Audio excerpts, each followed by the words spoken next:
O aeroporto era uma prisão, até o dia que virou um lar. Ele passou 18 anos vivendo em um aeroporto sem conseguir sair nem voltar e morreu ali. O nome desse homem era Mehran Karim Nasser, um refugiado iraniano que ficou conhecido por viver por quase 2 décadas em um aeroporto. A história dele virou até filme, O Terminal. O novo governo fechou as fronteiras, o que significa que seu passaporte e seu visto não são mais válidos. Então, o senhor é cidadão de lugar nenhum. Por favor, por favor, por favor, por favor. Mas o que leva alguém a chamar de lar o lugar onde ninguém quer estar? A princípio, ele estava preso por causa da burocracia. Perdeu seus documentos, foi deportado e acabou ficando nesse limbo, sem país, sem identidade e sem destino. Mas o mais chocante dessa história não foi o tempo que aquele homem passou ali. Foi o fato de que anos depois, quando ele finalmente teve a oportunidade de sair, ele simplesmente recusou. A França chegou a oferecer a ele documentos e liberdade, mas ele disse que não reconhecia o nome que estava no papel. Disse que não era mais ele. Disse que ele pertencia ao aeroporto. Você consegue imaginar o que é se tornar parte de uma prisão? E antes que a gente julgue esse homem, me diz uma coisa.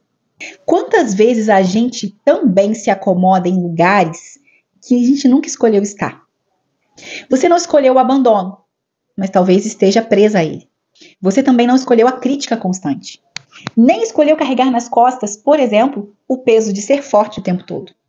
Mas com o tempo, esses lugares, essas prisões, passam a ser normais. O trauma cria moradia e a gente passa a chamar isso de rotina. Você se adapta, você sobrevive, você aprende a viver no caos como se fosse o seu lar. Mas viver no caos não te faz viver de verdade. E assim como aquele homem, Mehran, mesmo depois que Deus mostrou a ele um caminho, mesmo depois de Deus te mostrar um caminho, uma saída, algo acaba te travando por dentro.